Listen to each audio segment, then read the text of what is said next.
For decades, we treated them as fiction. We watched movies about robots taking over the world or serving us dinner, and we laughed. It was Hollywood. It was CGI. It was decades away. But while we were distracted by ChatGPT and image generators on our screens, something much more significant and much more terrifying was happening in the physical world. The AI got a body. We are currently living through the most rapid technological shift in human history. We aren't talking about Roombas or factory arms that weld the same door panel for 20 years. We are talking about general-purpose humanoids, robots that look like us, move like us, and, most importantly, learn like us. Experts predicted this tech was 50 years away. Then they said 20. Now, it's happening in 2026. Today, we are going to dive deep into the rise of the humanoid robot. We're going to look at the engineering breakthroughs that made this possible, the terrifying economics that make their takeover inevitable, and the one question nobody wants to answer. When the robot can do your job better, faster, and cheaper, what happens to you? The brain-body convergence. To understand why this is happening now, you have to understand the convergence.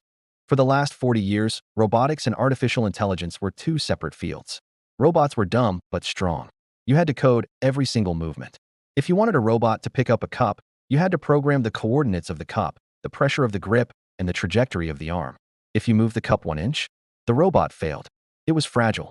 On the other hand, AI was smart but disembodied. It lived in servers. It could write a poem, but it couldn't make you a sandwich. But in the last 24 months, these two worlds collided. Engineers figured out how to put large language models and vision transformers, the brains, inside the machines. This is a concept called embodied AI. Instead of programming the robot to walk, we now use neural networks. The robot watches video of humans walking or runs millions of simulations in a virtual world, and it teaches itself how to balance. It's no longer following a script. It is learning via intuition, just like a human child. This is why the progress has gone vertical. Tesla's Optimus isn't being hard-coded to fold laundry. It watched a video of a human doing it, analyzed the physics, and replicated the movement. This capability, the ability to learn by watching, is the holy grail of robotics.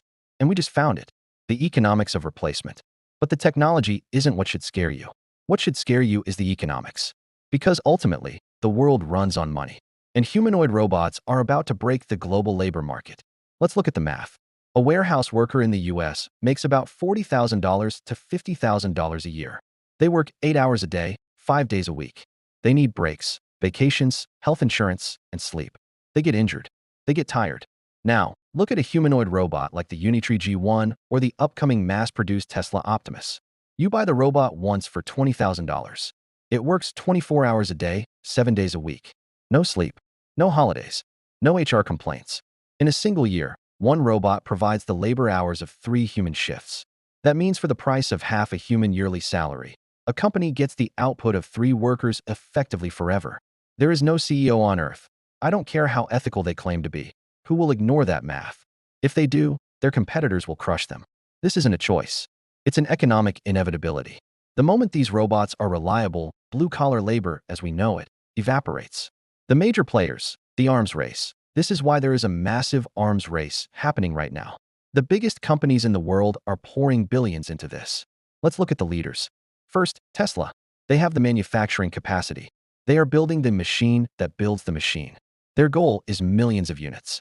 Then there is Figure AI, backed by Microsoft and OpenAI. They've already signed deals with BMW. Their robots are already on the factory floor, learning the assembly line. And we can't ignore China. Companies like Unitree are producing robots that are faster and cheaper than anything in the West. We are moving from prototype to production. We are leaving the lab and entering the real world. The crisis of meaning, deep explanation. So, the robots are coming. They will be cheap, and they will be capable. But this brings us to the deepest part of the problem. It's not just about money. It's about meaning. For thousands of years, human dignity has been tied to utility.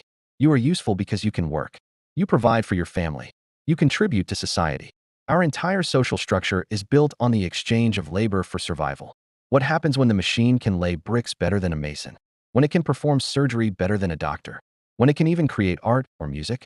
If we reach a point of post-labor economics, where robots do everything, humans face an identity crisis. Optimists say this will free us. We will live in a Wall-E-style paradise of leisure, focusing on art, philosophy, and exploration. Pessimists say this will lead to massive inequality, where the people who own the robots have all the wealth, and the people who used to sell their labor have nothing. This transition period, the next 5 to 10 years, will be the most dangerous time in modern history. We are inventing a new species that makes our primary function, work, obsolete. Conclusion.